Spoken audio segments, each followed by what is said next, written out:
ইয়ো WhatsApp guys, তো তোমাদের জন্য নিয়ে আসলাম আরও একটা নতুন ভিডিও। তো ভিডিওটি আজকে হতে যাচ্ছে অন্যরকম এক টাইপের ভিডিওতে হবে ভৌতিক ভিডিও। তো ভিডিওর একটু মুহূর্ত মিস না করে তো ভিডিওটা পুরাটা অবশ্যই দেখো। তো বেশি প্যাক প্যাক না করে ছোট্ট একটা ইন্ট্রো দিয়ে আজকের ভিডিও শুরু করা যাক।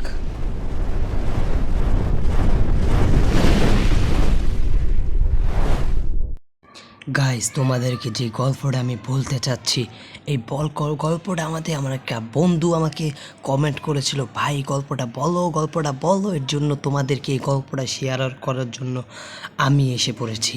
তো গল্পটা হলো কয়েকজন স্কুল বন্ধুকে নিয়ে। তারা তাদের পরীক্ষা শেষ করেছে, পরীক্ষাটা হলো এইচএসসি পরীক্ষা। তারা পরীক্ষাটা শেষ করার পর তাদের বন্ধুর সাথে এখন একজন বন্ধু বলল, বন্ধু চল আমরা এক জায়গায় ঘুরতে যাই। তখন তারা বলল, ঠিক আছে, কোনো সমস্যা নেই, আমরা এক জায়গায় ঘুরতে যাব।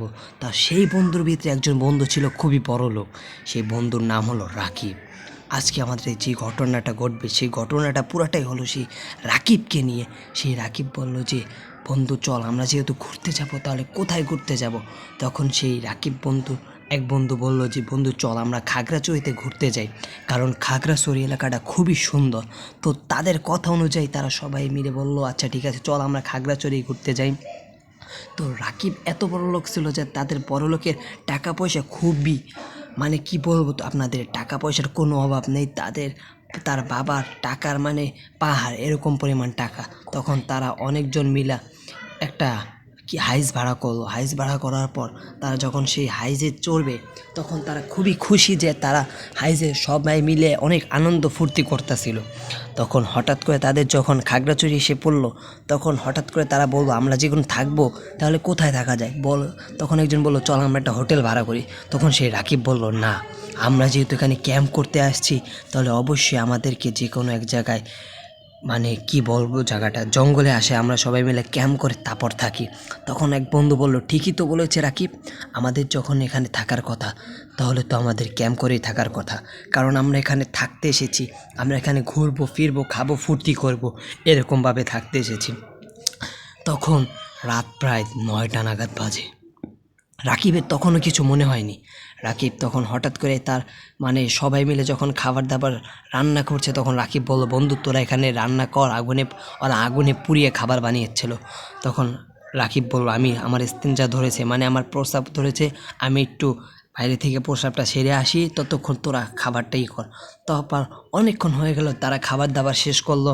খাবার দাবার শেষ করার পর এখন রাকিবের জন্য খাবার রাখলো, কিন্তু রাকিবকেও খুঁজে পাচ্ছে না। তখন বললো, কিরে রাকিব এখন আসছে না কেন? তখন তারা রাকিবকে খোঁজার জন্য বের হলো। তখন রাকিবের কোনো হদিশ না পাওয়ার কারণে বললো, রাকিব কোথায় যেতে পারে? তখন একটু সামনে আগিয়ে দেখে রাকিব এক জায়গায় নিস্তব্ধর মতো বসে আছে। তখন তারা অবাক হয়ে গেল, কি এখানে রাকিব বসে আছে কেন? তখন রাকিবকে ডাকলো, রাকিব, এই রাকিব, তোর এখানে কি হয়েছে, তুই এখানে বসে আসিস কেন? তখন রাকিব বারবার একটা গাছের দিক ইঙ্গিত করে বলছে, বন্ধু ওই গাছের দিক তাকা, ওই গাছের দিক তাকা। তখন তার একটা গাছের দিক তাকাইলো, গাছের দিকটা দেখছে একটা শিমুল গাছ। তখন তার অত একটা অবাক হয়নি। তখন কিছুক্ষণ পর ঠিক আছে, ওরা খাবার দাবার শেষ করে সবাই একসাথে ঘুমিয়ে পড়লো। পরে ঘুম থেকে হঠাৎ করে একজনে ঘুমিয়ে গেল। ঘুম ভাঙার পর সে সাইডে তাকিয়ে দেখে যে রাকিব নাই। তখন ওরা ভাবলো, কিরে রাকিব কোথায়? তখন ও সাইডের যত বন্ধু ছিল সবাইকে ডাক দিল, বন্ধু ওঠ, রাকিবকে তো খুঁজে পাওয়া যাচ্ছে না। তখন ভাবলো যে রাকিব কোথায় যেতে পারে, হইতে পারে রাকিবের মনে আবার স্টেঞ্জা ধরছে, এর জন্য রাকিব চলে গেছে। তখন রাকিবকে খোঁজাখুঁজি শুরু করলো, তাও দেখে রাকিবের কোনো হদিশ পাওয়া যাচ্ছে না। তখন সেই শিমুল গাছের নিচে গেল, নিচে যাওয়ার পর দেখে রাকিব বসে আছে। তখন ভাবলো, কি রাকিব এখানে বসে আছে কেন? তখন রাকিবকে বলল, রাকিব কী হয়েছে, তুই এখানে বসে আছিস কেন? তখন রাকিব বলল, বন্ধু আমাদের কি এখানে থাকা ঠিক হবে না। কেন এখানে থাকলে সমস্যাটা কি, আমরা এখানে আসছি কয়েকদিন থেকে যাই। কয় না বন্ধু, এখানে একটা নিশ্চয়ই কোনো অশরীরীয় আত্মা আছে অথবা জিন আছে, এখানে আমাদের থাকাটা ঠিক হবে না। তখন বলল, কেন, আমরা আজকে আসছি, তুই একদিন থাকি তারপর না যাওয়া যাবে? তখন বললো, বন্ধু প্লিজ কালকে চলে যায়, এরকম অনেক জোর জবরদস্তি করার পর তখন তার বন্ধুরা রাজি হলো। কয় ঠিক আছে, আমরা তাহলে কালকেই চলে যাব, কিন্তু কালকে সকালবেলা আমরা এক জায়গায় ঘুরতে যাব, বিকালবেলা অথবা রাত্রের দিক দিয়ে আমরা মেলা করে চলে যাব, ঠিক আছে? তখন পরের দিন তারা একজন পাহাড়ে, মানে সবাই মিলে একদিন পাহাড়ে ঘুরতে গেল। সেদিন পরের দিন সকালবেলা পাহাড়ে যাওয়া অবস্থায় রাকিব একটা বিড়ালকে লাথি মারল। বিড়ালটা পাহাড় থেকে পড়ে গেল। তারপর থেকে আর কিছু মানে তাদের সাথে আর কিছু ঘটে নাই। পরে সামনে অগ্রসর হওয়ার পর হঠাৎ করে পিছনে তাকিয়ে দেখে রাকিব ওদের সাথে নেই। তখন ভাবলো কিরে রাকিব গেল কোথায়, রাকিবকে তো এখানেই তো ছিল, হঠাৎ করে আর রাকিবকে দেখা যাচ্ছে না। তখন রাকিবকে নিয়ে ওরা অনেক চিন্তিত শুরু করলো। তখন আবার সেই ক্যাম্পে গেল। ক্যাম্পে যাওয়ার পর ভাবলো যে রাকিব সেই ক্যাম্পেই আছে। ক্যাম্পে গিয়ে দেখে রাকিব নেই। পরে ভাবলো তাহলে শিমুল গাছের নিচে আসে। শিমুল গাছের নিচে গিয়েও দেখে রাকিবের কোনো হদিশ পাওয়া যাচ্ছে না। তখন তারা ভাবলো তাহলে রাকিব কোথায়। তখন ওদের ওদের যে ওরা একটু আগে যেই জায়গা থেকে এসেছিল সেই জায়গায় 3 রাস্তার মোড়। তখন ওরা 3 বন্ধু বলল, বন্ধু তো আপনাদেরকে বলে রাখা ভালো যে ওরা 4 বন্ধু ছিল। তখন তারা ভাবলো যে আমরা 3 বন্ধু একসাথে কোনো জায়গায় যাব না, আমরা 3 জন 3 রাস্তায় যাই। তখন এক রাস্তায় দেখে হঠাৎ করে রাকিবের পায়ের ছাপ, মানে রাকিবের জুতো পাওয়া যাচ্ছে। তখন ভাবলো কিরে এখানে রাকিবের জুতো কেন। পরের একটু সামনে গিয়ে দেখে রাকিবের প্যান্টও পাওয়া গিয়েছে। পরে আরেকটু সামনে গিয়ে দেখে রাকিবের গেঞ্জি পরা। তখন ভাবলো কিরে রাকিবের কী হয়েছে, রাকিবের ভাবে হয়েছে কেন। পরে সামনে গিয়ে দেখে বিশাল বড় একটি ছায়া, মানে ছায়াটা দেখতে এত ভয়ানক ছিল তাদের সবাইকে দেখে ছায়াটি গায়েব হয়ে যায়। আর রাকিব পুরো শরীর উলঙ্গ হওয়া। তখন রাকিবকে জিগাইলো যে রাকিব তোমার কি হয়েছে। তখন রাকিবে দেখে কোনো হুঁশ নেই। পরে বারবার বললো রাকিব তোর কী হয়েছে। পরে একটু পর রাকিবের জ্ঞান ফিরছে। রাকিবের জ্ঞান ফেরার পর বললো বন্ধু তোদেরকে আর কি বলবো, আমি যখন ওই বিড়ালটাকে লাথি মেরেছিলাম তখন একটু পরে আমাকে একটা মেয়ে আসলো, অনেক সুন্দর দেখতে মেয়ে, পরীর মতো। তার পিছনে আমি যখন লাগতে লাগলাম তখন আমার হঠাৎ করে এত পরিমাণ গরম শুরু হয়েছে আমার মাথার, মানে আমি কি বলবো, আমার মাথার কিছুই কাজ করছিল না। এর জন্য আমি আস্তে আস্তে আমার পুরো শরীর গরমে খুলে ফেলাই।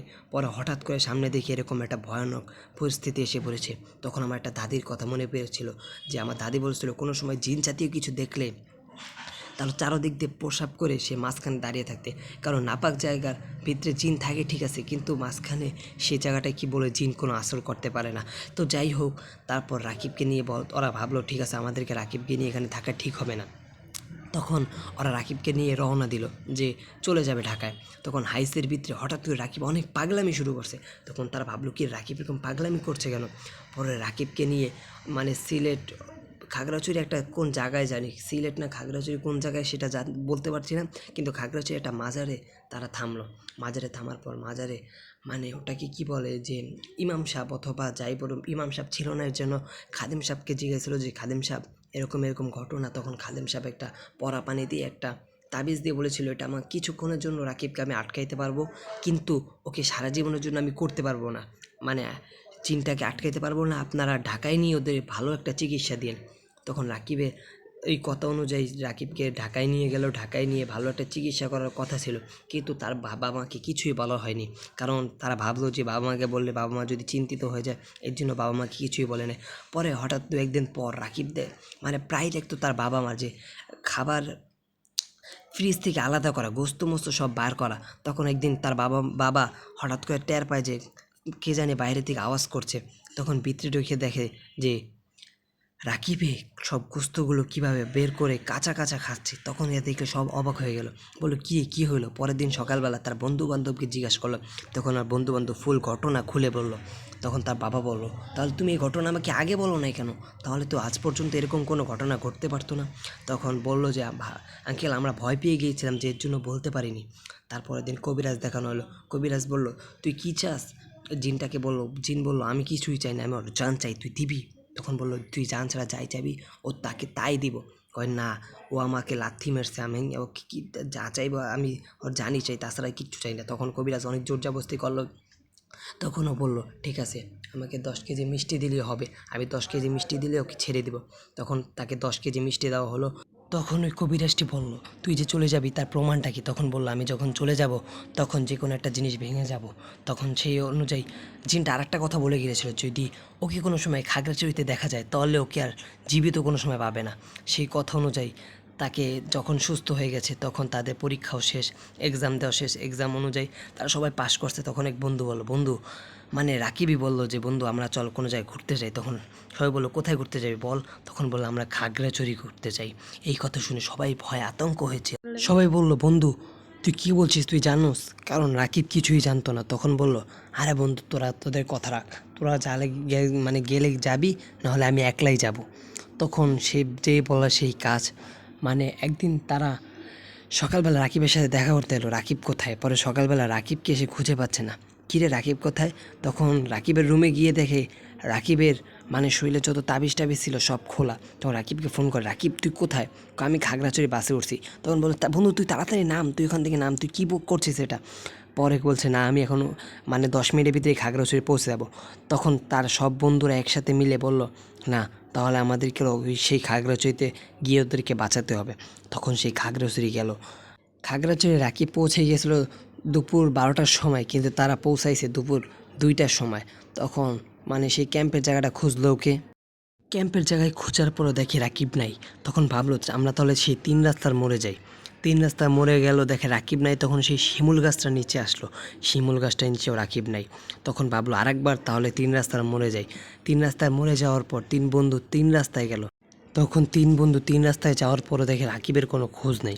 তখন সব বন্ধু যখন একসাথে হলো, একসাথে হওয়ার পর দেখে মানে রাকিবের পায়ের ছাপ আবার আগের মতো। তখন সামনে আগিয়ে দেখে রাকিবকে কে জানি মেরে ফেলেছে। মানে আপনারা সবাই খ্রিস্টান চিহ্নে একটা চিহ্ন দেখেন, যে ক্রস করে একটা চিহ্ন, সেই ক্রস চিহ্নের ভিতরে রাকিবকে মানে পুরো শরীরে প্যারাক এমনভাবে মারছে, মানে আপনাদেরকে বলে বোঝাতে পারবো না, পুরো শরীর প্যারাক দিয়ে গিঁদে ফেলেছে। তখন যখন তারা সামনে পৌঁছালো, তার সাথে সাথেই রাকিব ওদেরকে দেখে শেষ নিঃশ্বাস ত্যাগ করলো। তো এই ছিল আমার প্রথম ঘটনা ভালো লাগলে অবশ্যই লাইক, কমেন্ট, শেয়ার এবং চ্যানেলটাকে সাবস্ক্রাইব করুন। আর আপনাদের জীবনে যদি এরকম কোনো ভৌতিক ঘটনা ঘটে থাকে তাহলে অবশ্যই কমেন্টে সেই কথাটি বলুন। তাহলে হতে পারে নেক্সট আপনার করা সেই কমেন্টটাই হতে পারে আমাদের ভূতের ভিডিওর পর্বগুলো। তো আজকের জন্য এইটুকু, টাটা, আলভিদা। আপনারা সবাই আমাদের পাশেই থাকবেন অবশ্যই।